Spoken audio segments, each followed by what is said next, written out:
things I'm particularly interested in: CrossFit, athletics, and also recently becoming a dad. So all those things take up my time otherwise. So the webinar series that we've got planned for you, and hopefully will inspire you to come back after this one, is basically taking you through the ECG. Now, I'm aware that probably the majority of people here are going to be medical students, Southampton students, and so we'll probably have some idea of the basics of ECGs.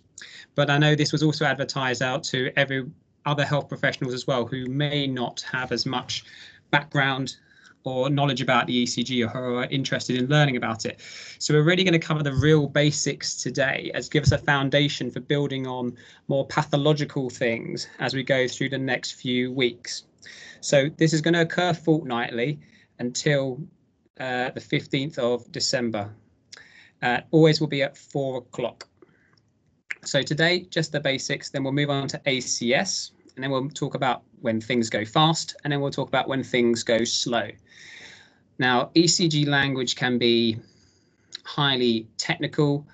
People can chop and change different words to mean different things.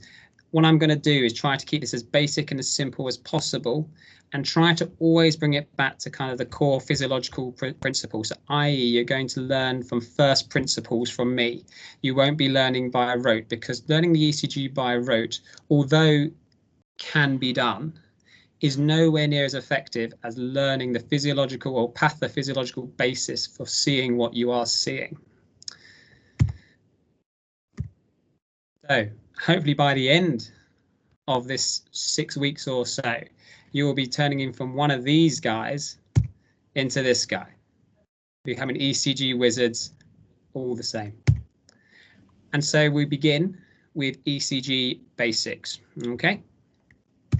So by the end of today, what we're going to do is interpret these set of squiggles. So you'll know what each of these little squiggles means, where they all come from, and why they appear the way they do. So let's start right from the beginning. Day 1 medical school anatomy. So this is a diagram of the heart. The heart is a 4-chambered muscle. Blood flows through the heart up to the lungs to receive oxygen. It then flows back to the heart onto the left side of the heart and is pumped around the rest of the body, systemically oxygenated to supply the rest of the body. The blood flows from the right atrium to the right ventricle, up to the pulmonary vasculature, back down to the left atrium, to the left ventricle, and up through the aorta and out in a normal heart. The atria are the 2 top chambers. The top 2 chambers are relatively small compared to the 2 larger ventricular chambers.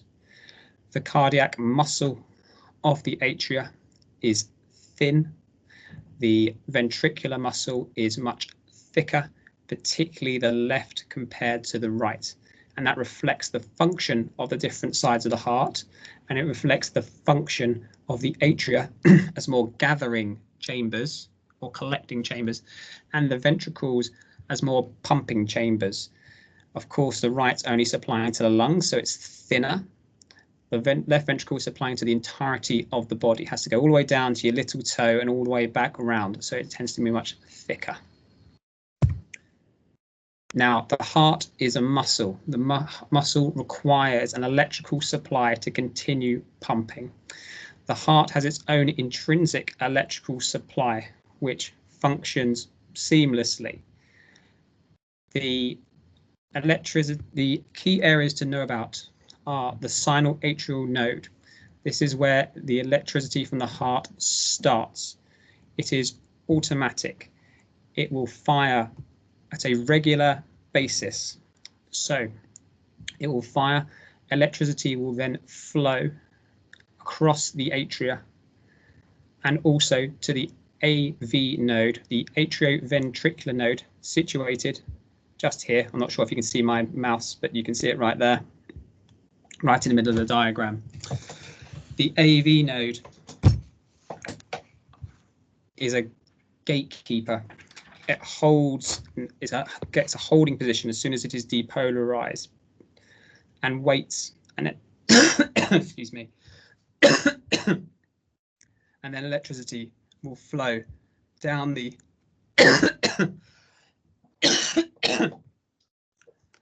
flow down the bundle of His and through the ventricles. Now, the thing to know about the electrical system at the heart is if you are flowing down the bundle of His and the Purkinje fibers through the ventricles, everything flows very, very quickly. However, it is not the only way that electricity can flow through the heart. There are B roads as well as the motorway, and those B roads are through the myocytes themselves. The myocytes themselves in the heart are connected. They interweave in a striated muscular fashion, and they have gap junctions in between them. The gap junctions allow electricity to flow from one to t'other. However, myocytes are not purely functioning to carry electricity. They are, of course, there to contract and pump blood around the body. Therefore, they are not the most efficient at carrying electricity. And although it will get there slowly, it will get there eventually. That's something to bear in mind for the future. So, electrophysiology. Now, some of you may have done this in preclinical studies. Clinically, unless you're someone like me doing research, you do not need to know this to interpret an ECG. You'll all be glad to hear. What you should know, and what is very applicable from preclinical science, is that cardiac conduction is a wave of depolarization followed by a wave of repolarization.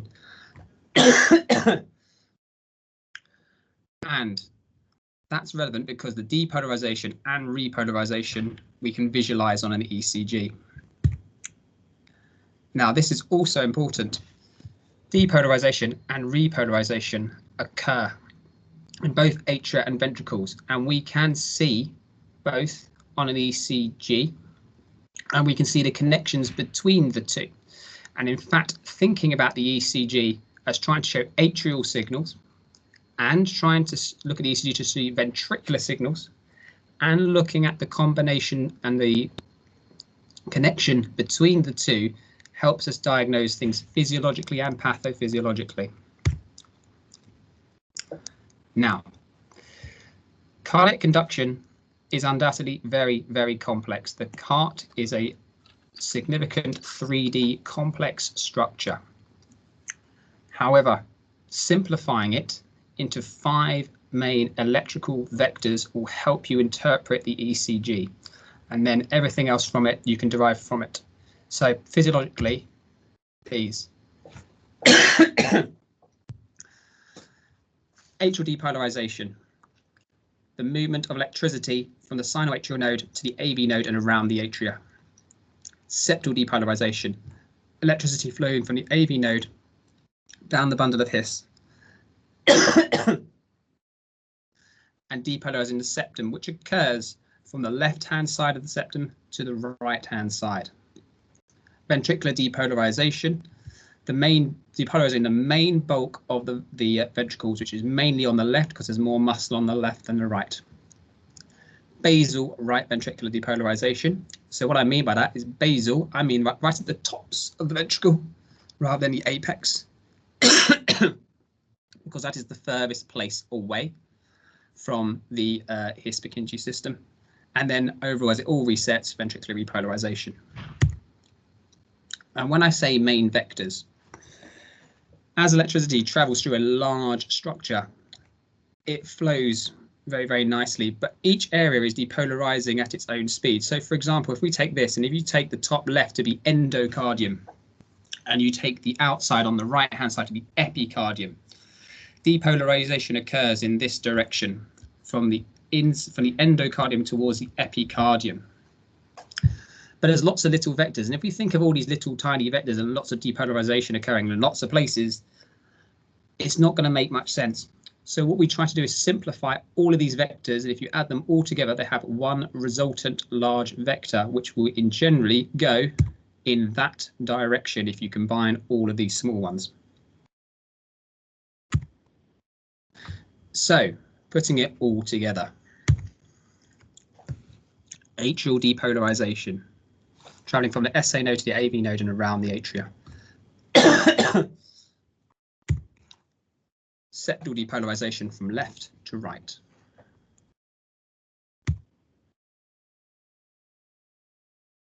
Ventricular depolarization occurring with all those small tiny vectors in this general direction, usually to downwards and towards the cardiac left. Basal right ventricular depolarization right at the end, and ventricular repolarization in blue. Now, why in blue? Repolarization is, of course, the opposite of depolarization. So those that you know, membrane potential. Depolarization is where the cardiac membrane potential becomes less negative than it already is. So usually at resting, about minus 80 millivolts. By the time it's depolarized, 20, 30 millivolts, and then repolarizes back down to baseline. So repolarization in the heart, curiously, occurs from the epicardium towards the endocardium. So it is easier to think of repolarization as another depolarization, but occurring in the opposite way, i.e. endocardially to epicardially. The reasons for that I'm not particularly sure, but it's the best way to think about it in order to kind of understand the structures and the physiology of the heart. So altogether, with the best of my PowerPoint animation skills, is this.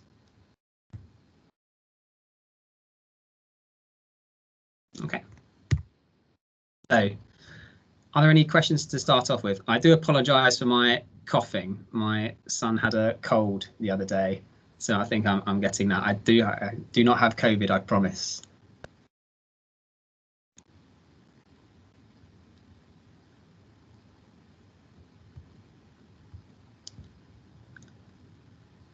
No questions? Okay, we'll move on.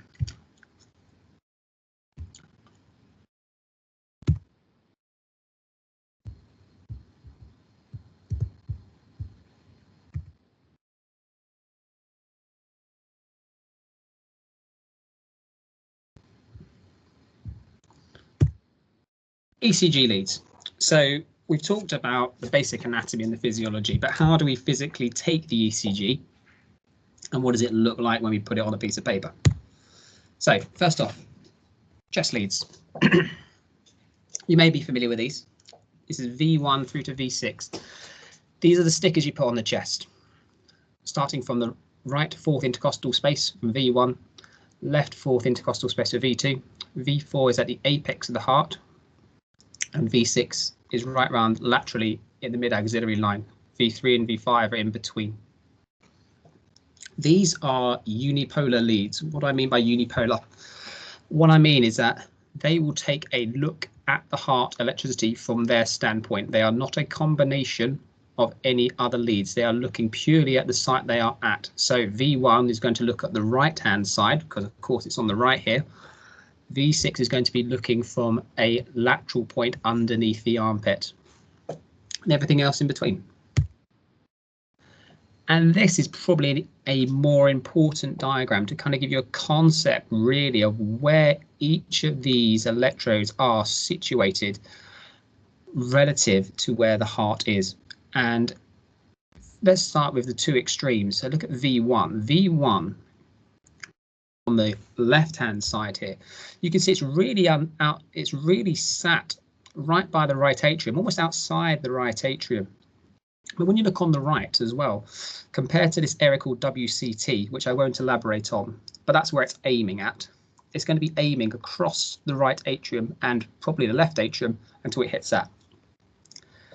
How about V6? Well, V6 on the left-hand diagram is way outside the heart, very, very lateral. And then if you look here on the right-hand side, again, very, very lateral. But what's the connection between there and WCT? Well, that's looking right at the lateral wall of the heart. Now, many of you will also have heard of posterior leads as well, V7, V8 and 9. you basically just continue around the back. So if you did the V7, V8 and V9, which goes right around the back of the heart, you will look at the posterior wall as well. Knowing the presence of where these chest leads are allows you, when you look at the pathological things, particularly when we're talking about acute coronary syndrome here, help locate exactly where the pathology is. Limb leads. So this is a diagram of where limb leads sit. This is a 5-lead diagram, which probably most of us who are medical are not very familiar with, but nurses on CCU and so will be very familiar with. These are the 4 physical leads you put on the 2 wrists or shoulders or pelvis, or better off, put them on the feet. What these do is they take a more wider look at the heart. They look at the electricity through a much broader look across the entire body. Of course they will do, because they're much further away from the heart. Now these generate 6 more leads on the ECG. So 4 physical leads, 6 squiggles on the ECG. And I generate these, and you probably, some of you may be familiar with this awful diagram. These generate 3 unipolar leads called AVR, AVL and AVF. That is augmented vector right, augmented vector left and augmented vector feet. They will look at the electricity flowing through the heart from their direction. So AVR, right on the right shoulder, or wherever you put the lead.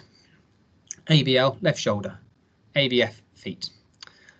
1, 2 and 3 use the magic of AVR, AVL and AVF through combination to create these 3 bipolar leads. So if you want to be specific, 1 is a combination of AVR and AVL. In fact, it's one taking away the other. 2 is AVR to AVF, and 3 is AVL to AVF. So if you take one away from the other, you will get those leads. But you don't have to, because it's already on the ECG. So then you get this printed out. So if you're a medical student, in a few years' time, you will be presented many of these. You'll have to look at them and you'll have to know what's going on. So basic things to know when the consultant cardiologist on the CCU round is grilling you, so you know a few basic terms. These are the limb leads: 1, 2, 3, AVR, AVL and AVF. These are the chest leads, V1 through V6. This is the rhythm strip at the bottom. It is lead 2, though the ECG machine can be set to do other leads, which is just one long strip of the same lead over and over again. In between each of these leads, for example, let's say between V2 and V5, or V1, V4, V3, V6, sometimes there is a little vertical line which can be mistaken for other abnormalities. It is just a break. It's just to signify that it's stopping recording V1, it's starting recording V4 or whatever else it is. Okay. Terminology. So, first things first. We want to talk about little squares and big squares. The ECG machine, if set at the typical rate and has not been fiddled with by someone like me, each tiny square, each millimeter, will be 40 milliseconds in duration, or 0.04 seconds. Each big square, i.e. 5 millimeters, is 200 milliseconds, or 0.2 seconds. Therefore, 5 squares is 1 second. Vertically, you will have the voltage, and typically this will be set at 10 millimeters for 1 millivolt. I would probably say that most of you will be more concerned with the time aspect, but do remember that the height of the ECG represents the voltage and therefore the amount of electricity traveling through. And that's useful to know and think about when you're helping to diagnose or come up with a differential for different conditions. What if you can't remember that? It's written on the bottom of the ECG. So most people ignore the little things scribbled on the ECG, but actually you can just, if you need reminding, it's there. So these are the typical settings for an ECG. Limb leads and chest leads, you can have them slightly different if you want. I wouldn't do that. 10 mil from 1 millivolt. Speed 25 millimeters per second, i.e. 5 big squares in 1 second. Now the second diagram down the bottom here is to signify this box on the right hand side. That is the calibration tool and is also another visual way to help show you what the ECG settings are. So here it is 5 millimeters wide to signify 200 milliseconds, and it is 1 centimeter high, 10 millimeters high for 1 millivolt. If you see an ECG and all the complexes are really tiny, and you can have a look at that box and you'll find that the box is half the size, then you know what's going on.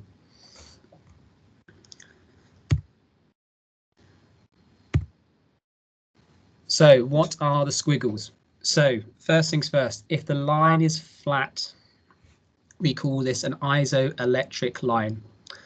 Isoelectric means that the electricity in the heart, everything is at the same stable point. This could either mean that everything in the heart is repolarized, or everything in the heart is depolarized and nothing is traveling through at that time.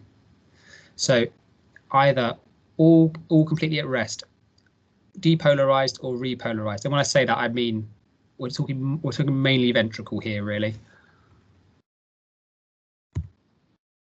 First bump, up or down, is a P wave. The P wave is usually a nice symmetrical curved shape like this. It signifies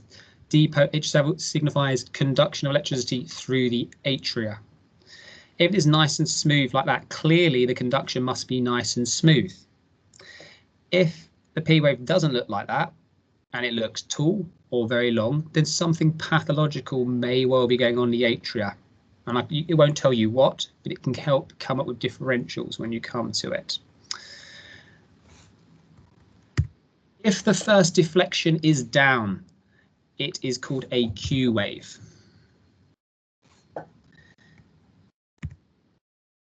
Following a Q wave, a vertical wave that goes beyond the isoelectric line is called an R wave. Guess what's next? The next negative deflection, providing it goes below the isoelectric line, will be called an S wave. Then everything returns to normal. So this period of time was ventricular depolarization. So all of the ventricles have depolarized, giving us this shape. Now the ventricles are at rest, but they are depolarized and have not yet repolarized. Hence the isoelectric line, we're back on the isoelectric line, we're nice and flat. Nothing's changing at all until repolarization of the ventricles, giving you the T wave. And then if you're really flash, there's a U wave. I wouldn't think too hard about that, to be honest with you. However, not all ECG leads look like that. So here we have another way of looking at it. P wave, as we've had before. But this time the first deflection is vertical. Now, as the previous slide showed, the first positive deflection was the R deflection, and that's what we call this. This is the R wave. Following R, a negative deflection is an S. Following this, a positive deflection, again providing it goes beyond the isoelectric line, is another R wave. So we call this R prime, or you may hear this called an RSR complex. You will see this very, very regularly. This is pretty much what lead V1 looks like all of the time. And then isoelectric again, T wave, U wave. Further terminology. So not only do we have parts of different complexes, but we have intervals which we use. And we use these intervals because they help signify different physiological or pathological things. So first things first, PR interval, misnomer. PR interval is the distance, or sorry, it's not the distance, it's the time between the start of the P wave and the start of the QRS or RSR complex. It is not the distance between the P wave and the R wave if the R wave was to occur much, much later. It is the start, basically it's the start of atrial depolarization to the start of ventricular depolarization. That's what it is. J point.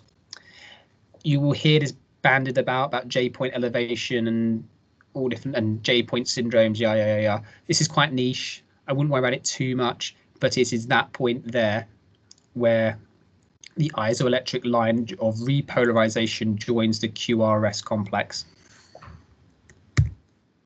The RR interval, it's the time between the two R waves. It's another way of thinking about the heart rate that we use in electrophysiology. But if someone did refer to the R interval, that's what they're getting at. ST segment. This is the area of repolarization. Oh, sorry, it's the area before repolarization, after depolarization of the ventricles. Lots of abnormalities calling the ST segment, which can cause a lot of anxiety, which we'll come on to in the next few weeks.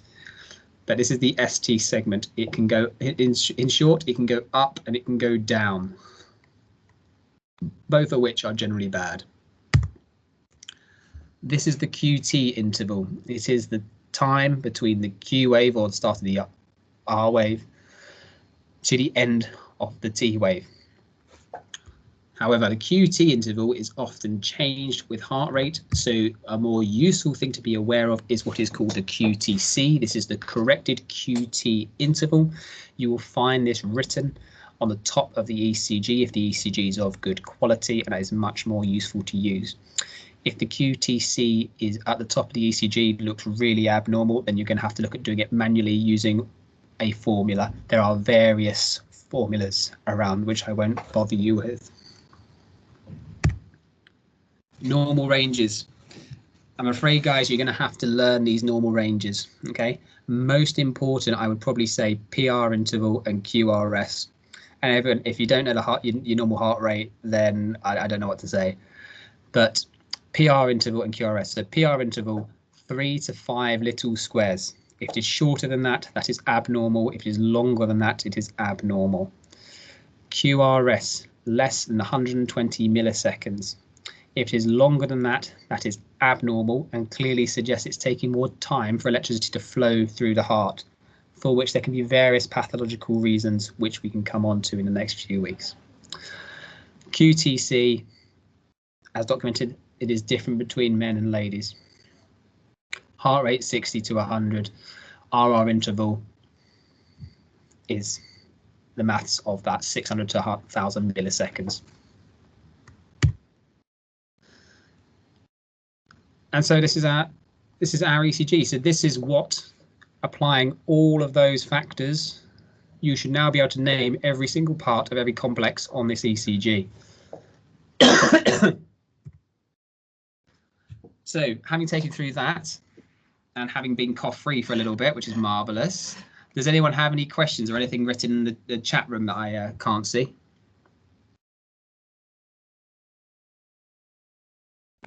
I don't think nothing at the moment, but I wanted to ask about the QTC versus the QT. Yep. What is the difference? The difference, so the QTC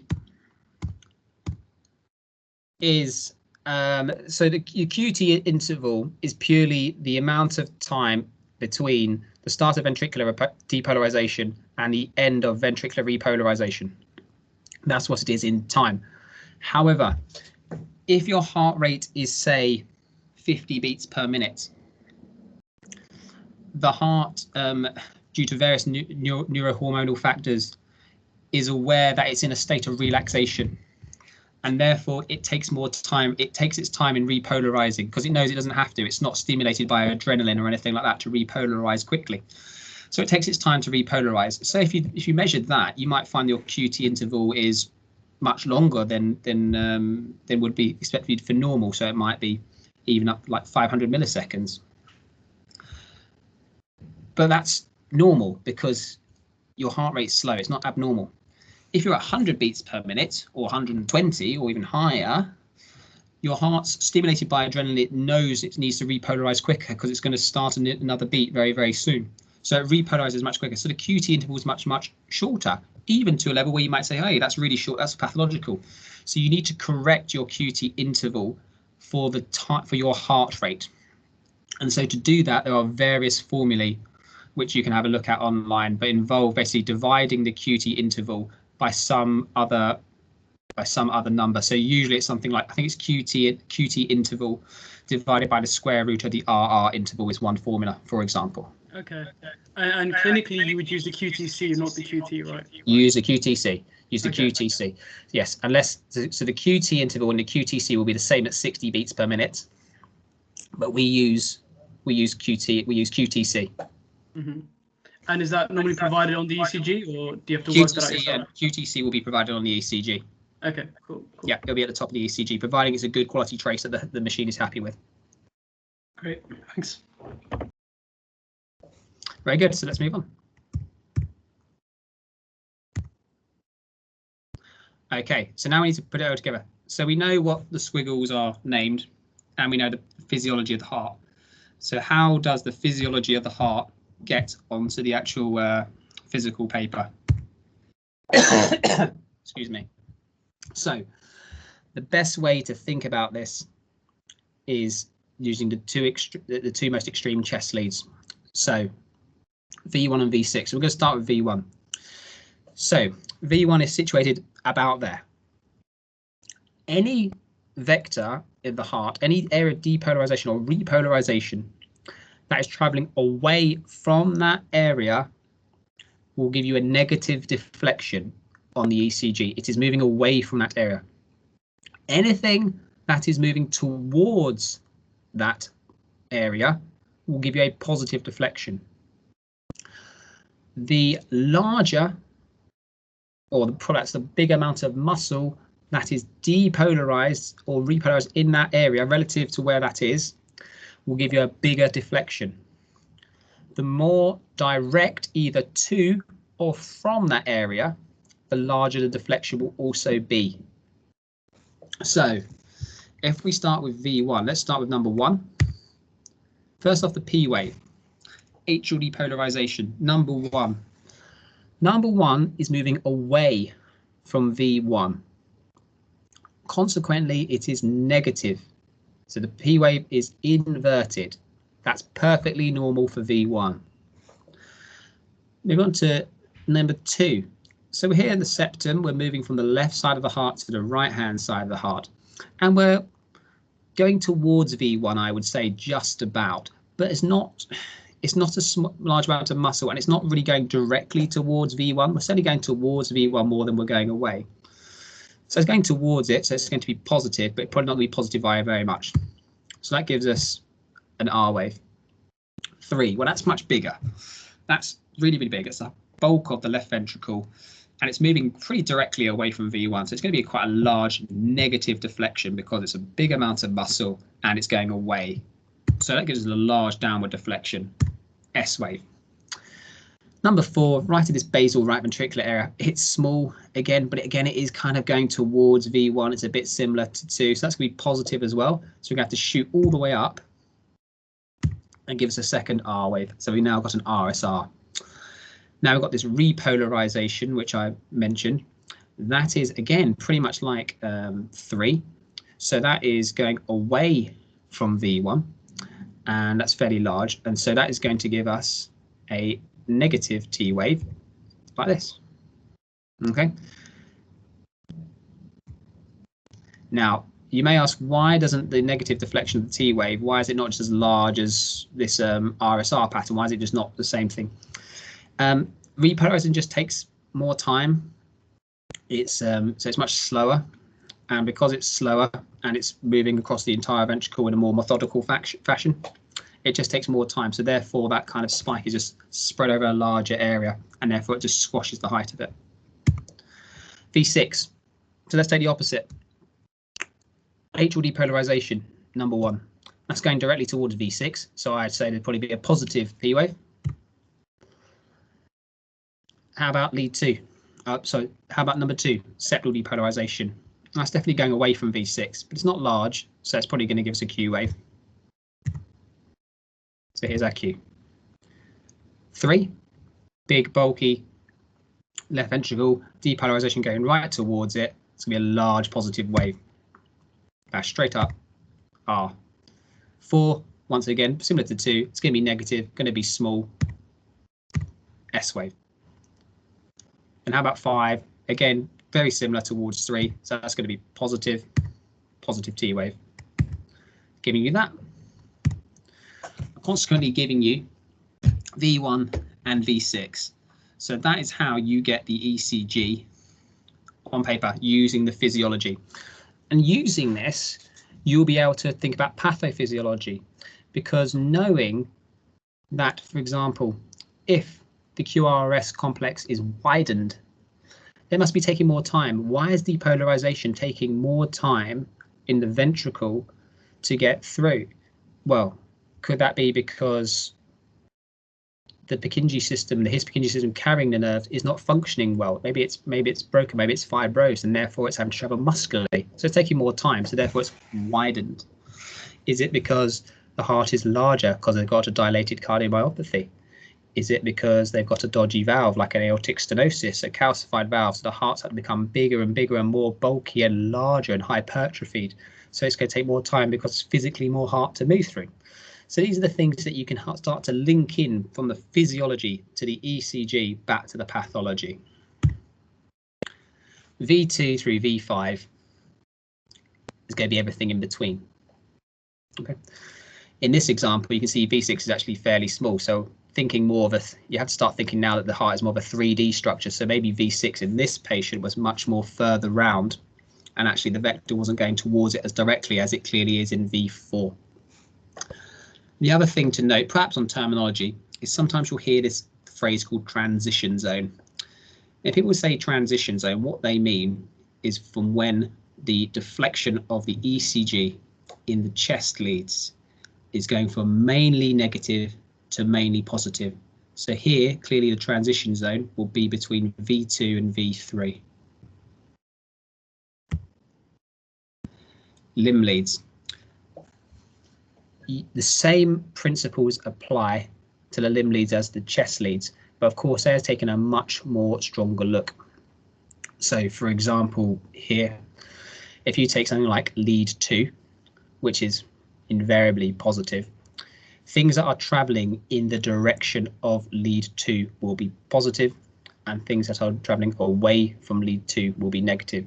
So for example, in lead 2, you would expect the P wave to be normal because number 1, atrial depolarization is also traveling in a similar direction, and you'd also expect the QRS complex to have a QRS complex because 3, the main depolarization of the ventricles, is traveling in that direction as well. So you'll get a very positive response. AVR, which is invariably negative in everyone, is obviously the opposite. So ventricular depolarization in AVR will undoubtedly be an RSR complex because the number 3 here is going away from AVR. So here we go. AVR has an RSR complex. Lead 2 is positive.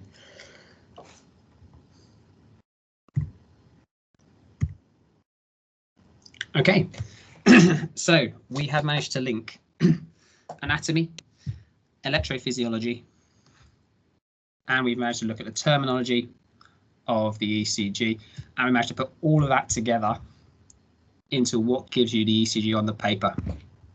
But now you're on the CCU ward round, and invariably you are the person who's going to have to present the ECG to the consultant, whilst me, the registrar, has to stand there and has looked at a billion of these things. But there's no need to fret, because all you have to do presentation wise, if it's on the CCU ward round, which when you're in an F1 or an SHO, or if you're in your OSCE, you've got to present an ECG. What everyone is looking for is methodical thinking and just thinking through it. You don't have to come up with the answer just like that. Everyone feels they have to do the spot diagnosis. Is not the case.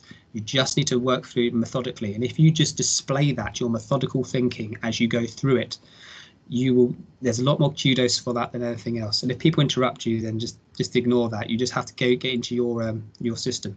I advise you just keep looking at these things, because the more you look at them, the easier they become. So presentation. Many of you will have seen something similar to this. It is basically the methodical way of going through it, but it's fairly simple. You just make sure it's the right ECG. The amount of times we look at an ECG on the ward round, it's the wrong patient, you would not believe. So always look at that. You then want to know about if there's any symptoms or not. Mainly people looking for chest pain. If you look at ED ECGs, they often have chest pain or no chest pain written on them. Then it comes down to what we call rate, rhythm and axis. That will be spewed out to you multiple times, but mainly rate and rhythm you need to know very, very well, and thankfully are easy. Axis is more complicated, but you should all be able to work this out, but fundamentally is not such a big deal, to be honest with you. And then you just go through everything we've done: P, PR, QRS, ST, T, QTC. Just move it through it. As you move through it, think about what's physiologically or pathologically happening in the heart. So rate. We'll talk about ventricular rate, though don't forget atrial rate, but ventricular rate. So basically, how many QRSs are there in a minute? That's what we're talking about. The ECG is 10 seconds long. The easiest way to do this is to count the QRSs on the rhythm strip and times it by 6. If you do this, you will get it right all the time.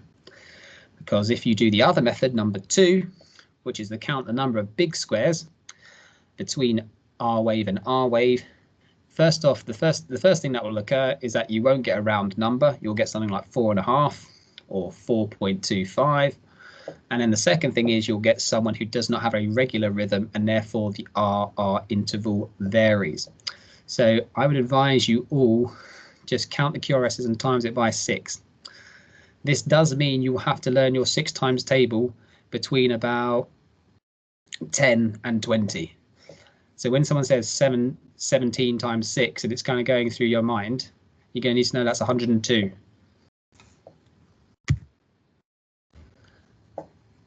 Rhythm. So what people are looking for here is it regular or irregular, rather than is it in sinus rhythm, i.e. coming from the sinus node, or something else like atrial fibrillation, ventricular tachycardia. Is it regular or irregular? That's what we're looking for here. So is the gap between the QRSs the same? So basically what we're looking here more physiologically is the ventricle depolarizing regularly? Is the signal it's getting regular? Is it occurring all the time methodically? 2 ways of doing it: eyeballing it. Well, you can probably eyeball this one and say it's pretty regular. If you're not sure and it's a bit hickledy-pickledy, then just get out a piece of paper and just put some pencil marks on two of the complexes and then move it along and see if it's regular. Right, so they're really easy too. I think everyone should be able to get those fairly much first time. Axis. So what we mean here is, what direction is ventricular depolarization going? This is useful because it helps you know kind of how electricities flow through the main bulk of the heart and if it's synchronized or not. So in layman's terms, which direction is the QRS going? That's what we want to know. And what do you want to look for that? Well, the best thing to look at is the limb leads, because they're focused on the entire body, not just the focus that the chest leads have. So you want to look at the limb leads. And what you need to know is this diagram. Now, different people do this in different ways. There are many ways to do this. The first way is the learn by rote, which is you can just look at leads 1, 2, and 3. If 1 and 2 are up, it's normal. if 1 is up, but 2 is negative, i.e. if 1 is up, things are going in this direction, but 2 is negative, i.e. it's going away from 2, then it's going to be in the red zone. That is a left axis deviation. If 1 is negative, firstly, it's abnormal. If 3 is positive, it is going to be in the blue zone or a little bit of the black zone. This is right axis deviation. That is the rote way of learning this. Looking at it more, if you want to be more technical and you want to know, kind of be a bit more precise where the QRS, where the ventricular depolarization is going, you can use the vector method. So 1 is going horizontal to the left, AVF is going inferiorly straight down. So if you look at how large the QRS is in 1 and count how many units that is, so if we take it here, I would probably say the QRS here is approximately 3 small squares high. So I could plot 3 horizontally. If I look at AVF, that is probably 5, 6, 7, maybe 8 squares, I'd probably say. So I can then plot 8 squares down, and then the hypotenuse of that triangle we then create, and the angle of that hypotenuse from the start. So basically the angle from the start of your path to the end of your path will be the axis. You can do that to be precise if you want. You can use that just to say, well, it's going to the left and it's going down, so therefore it's normal. That's fine as well. Depends how kind of geeky you want to be about it. Isoelectric line. So this is the really flash one that helps you kind of very quickly get roughly what is the precise axis. If you take out of the limb leads the one that is almost flat, or the one where the positive deflection and negative deflection are pretty much the same. So for here, we're probably looking at maybe lead 1 is probably got the most similar. The axis will be 90 degrees to that. Now, of course, it can be 90 degrees either side, but using the other leads, you can determine what it is. So here you could say, well, lead 1 is positive, but it's probably the closest thing to the flat we have. So it's going to be 90 degrees to lead 1. So it's probably going to be around positive 90. Lead 1 is a bit positive, so it's probably going to be a little bit more towards 1. So it's probably in the realms of 80 degrees, something like that. So you can get real flash with this if you really want.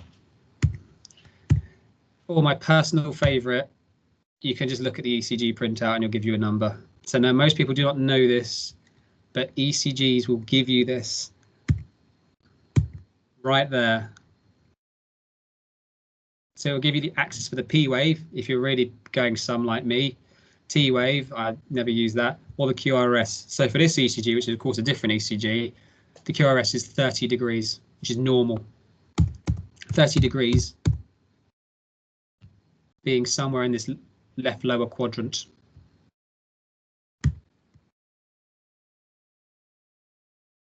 That one's always good if you're trying to show that you're using a method to do it, but you'll want to kind of back up to know that you've got it right. Just eyeball that number real quick. Okay. P waves. The representation of atrial depolarization from the sinoatrial node. Just make sure they're there. Are they there? Are they not there? That's all we really want to know. Here, not P waves. These are P waves. Small things. No isoelectric lines either side. So we have a depolarization and then flat. Nothing else happening. Everything is at rest. Here, the atria are clearly depolarizing all the time. It's just all a bit chaotic. It's running all over the place. These are not P waves. These are something else.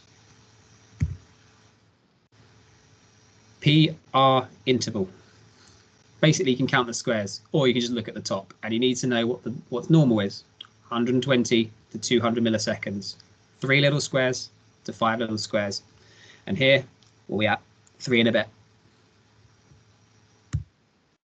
QRS. Count the squares, look at the top. Usually it's quite obvious, though you do get some that are in the middle. Excuse me. Here, what we're looking at, probably 2-ish, 2 and a bit. So you're probably looking at 85 milliseconds, normal. Abnormal, above 120 milliseconds. Now, getting a bit more complicated. It is very useful to start thinking about now how the atria talk to the ventricles. So do the P waves correspond to QRSs? Are there some P waves, but then no QRSs? Are there some QRSs, but then no P waves? What is the signaling like? So start to think about, is there a P wave for every QRS? Is there a QRS for every P wave? So we want to know about the electrical talking between the atria and the ventricles. Here, there is a P wave for every QRS and there's a QRS for every P wave. So clearly the communication between the atria and the ventricles is working. The ST segment, we'll come on to this in a couple of weeks' time. Normal, the isoelectric line is approximately near what you have near the atria as well, either side of the P wave. Elevated is bad, that's very bad. As here, and you see the isoelectric line, well, pretty much doesn't exist, and it suggests there's some sort of abnormality in repolarization or depolarization at the end of ventricular depolarization. Depressed means is a similar thing, and here's a very good example of that one as well. Depressed is also bad, but does not always mean a heart attack. T wave, basically, is it up or is it down? Up and down can be normal depending on what lead you have, thinking going back to that diagram we had a number of slides ago.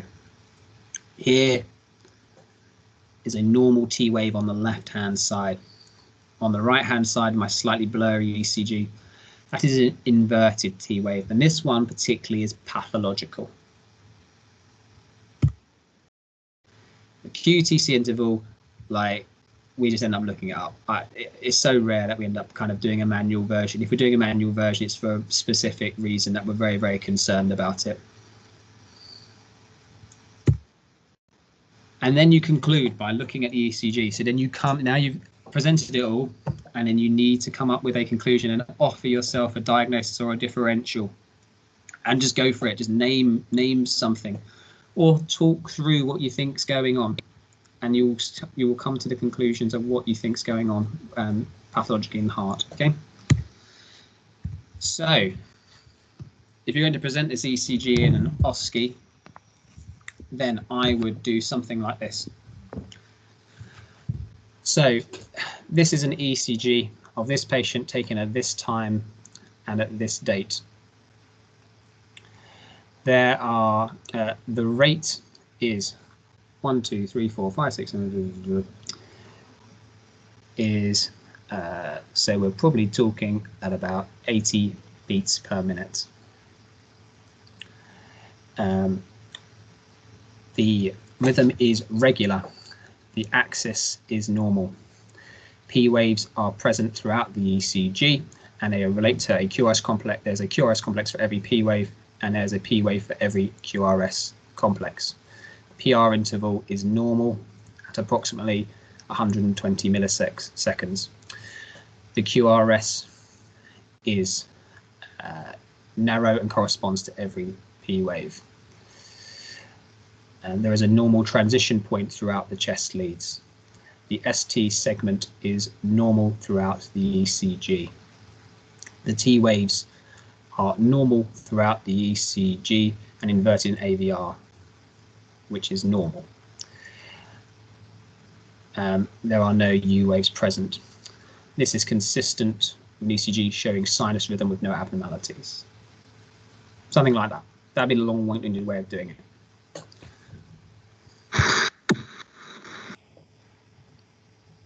Here is another ECG. So we could say this is an ECG taken of this patient at this time. The rate of the ECG is, we count through 1, 2, 3, 4, 5, 6, 7, 8, 9, 10, 11, 12, 13, 14, 15, 16, 17, 102 beats per minute. The rhythm is irregularly irregular. The QRS axis is normal. I cannot see any P waves, and there is an irregular, chaotic baseline suggesting atrial activity that is chaotic. The QRSs are narrow, and there are no P waves to correspond to them. The ST segment is perhaps slightly depressed in leads 2, 3, and AVF.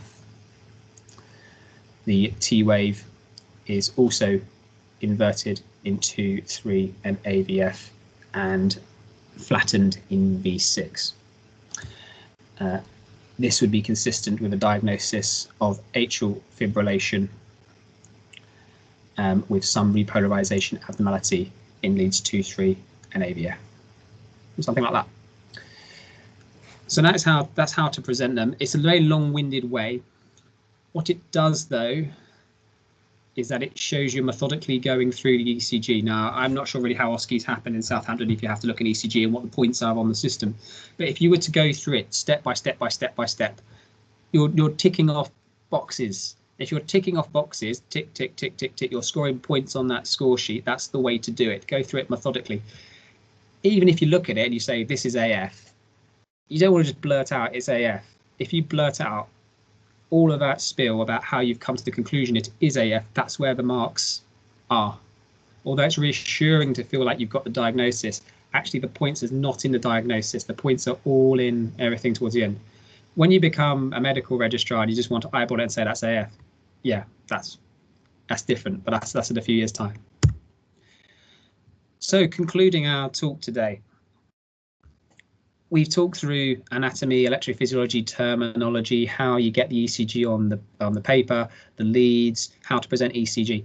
But all of this, fundamentally, you need to come back to the first principles. You look at an ECG, look at think about what each of these complexes and these waves mean. Come back to the physiology, what actually is occurring in the heart that gives you what is on the paper. Because if you come back to the physiology, it will make it a darn sight easier when you start to think about the pathophysiology that's going to occur. We will come to that over the course in the next few weeks. So always think about what's going on. And even if it takes you 5 extra minutes just to sit down when you're on the ward going through it, just think about them one by one by one. So hopefully now all of these squiggles are making a little bit more sense, and they're giving you some sort of fundamental idea about what the ECG is and what it represents in the heart. And that's our first talk done. In a couple of weeks, we'll be talking about acute coronary syndrome and different ECG changes that you can get from that and what we look for as cardiology registrars when we get concerned. A few weeks after that, we'll have tachyarrhythmias, the things that are going fast. That's the scary ECG one. And then bradyarrhythmias, where things go slow. Equally scary, but less squiggles on the paper, so it looks a little bit kinder. And I do believe that is everything. So I thank you for your attention. If there's any questions at all, I'd be very happy to take them. Perfect. Yeah, if there's any questions, let us know in the chat. We've got one here from Anwar. So on first presentation, so in a rush situation, i.e. in an MCQ question, yep. Which lead or leads would you look at first in order to get the clearest picture of how the heart is functioning? So where would you go to first, I guess? That's a challenging question, because of course, I mean, the information is just it's in every part of the ECG. It really depends on what you. I would say that, I mean, every lead of that ECG is useful to look at, because if you can have suspicions in some leads and other leads confirm things for you. The only lead that tends to be ignored without like any exception is AVR, but every other lead has useful information in it. I would say that if you come to an MCQ and you're not sure what's going on, I just come back to first principles and like just think about what might be occurring in the heart and then try to come to a conclusion based on that. The other thing I say about MCQs is, when I talk about and teach exam technique, is that most MCQs you can probably round down to 2 answers. And if you've got them down to 2 answers, and you can try and work out what the right one might be, even if you get it wrong, you've still got a 50-50 chance of getting it right, because most MCQs, 3 of them will probably be completely wrong. At stage of MCQs, particularly as a medical student, I would not advise trying to just eyeball it, because the natural reaction is to eyeball an ECG and be like, oh my God, I don't know what I don't know what it is. Don't do that. Work through it methodically and get to it. And if you really, really, really hate ECGs and you want to do the other questions, then you don't want to do that, then well, you'll have to come back to them at the end, I guess. Perfect. Yeah, and actually, I wanted to ask you. So, when you were first getting to grips with ECGs yourself as a medical student, how did you go about it, and what kind of tips do you have for people first, just sort of looking at these squiggly lines and trying to figure it out? Good question. So, when I was at medical school, we had a kind of an online module type thing. It was teaching ECGs by first principles, and I was one of the few guys, having been interested in it, just went through the entire thing, and I just found it really, really useful and interesting to kind of learn it like that. But that being said, although learning by first principles is great, it of course does require more effort, because you have to think about each ECG as it comes. There is undoubtedly a lot in looking at lots and lots and lots and lots of ECGs, gaining experience, which if you can gain experience looking at hundreds of ECGs, and you can think about the first principles that allow you to give you the reason for why things are on ECG, then that is an excellent combination, and you'll be able to kind of interpret even the most complex ECGs doing that. So I would recommend, there is a book that was the same as the modular system I did, but it's very, very old. It's like, I think it's a 1960s book. But to be honest with you, most ECG books will do the same thing. I think there's ECG Made Easy, I think, is a typical one that people read. But I would try and find any method that helps you. So whatever book that might be, try and go through the entire thing and try to kind of reinforce your principles to reinforce your knowledge. Mm. And we just got another question in, sort of asking, so we got a few sessions lined up, but they're asking, will you also give us a session on exam or MCQ techniques? I mean, so we could do, let's think about that. So it may be, I mean, the bradyarrhythmia one probably would be fairly short. So we could probably maybe do half bradyarrhythmias and half MCQs. Would that be helpful, like ECG quiz? Yeah, I think so. That'd be really good, actually. Yeah, we do some questions. Let's do that. Let's do half bradyarrhythmias for half an hour, because that's going to be first degree, second degree, and third degree heart block. Maybe with a few ventricular pauses. And then we can do some MCQs with that one. Does that make that's probably useful rather than doing it halfway through the So what we'll do is we'll do an ECG quiz. What we'll do it purely on what we'll do is we'll get some ECGs up, and we'll ask a few questions about the ECG, and then at the end of the questions we'll ask what the diagnosis is. So it'll aid your kind of see what you're looking for, and then come into the diagnosis. All right, sound good? That sounds very good, actually. Yeah, and thanks again for doing this today. And everyone, you can see the dates for the other sessions up on the screen. Again, if you follow us on the socials, we'll make sure to advertise those a lot as well. But yeah, this has been a really good session. I think we all got a bit of a grounding in sort of the ECG basics, and hopefully next few sessions we'll be able to take that on. So thank you again, Alex, for that. You're very welcome. Thank you for everyone for attending, whether you're in Southampton or not. Yeah, I think I see someone with sort of Russian letters in their name. I'm not sure if they're coming from Russia or not, but I think we've got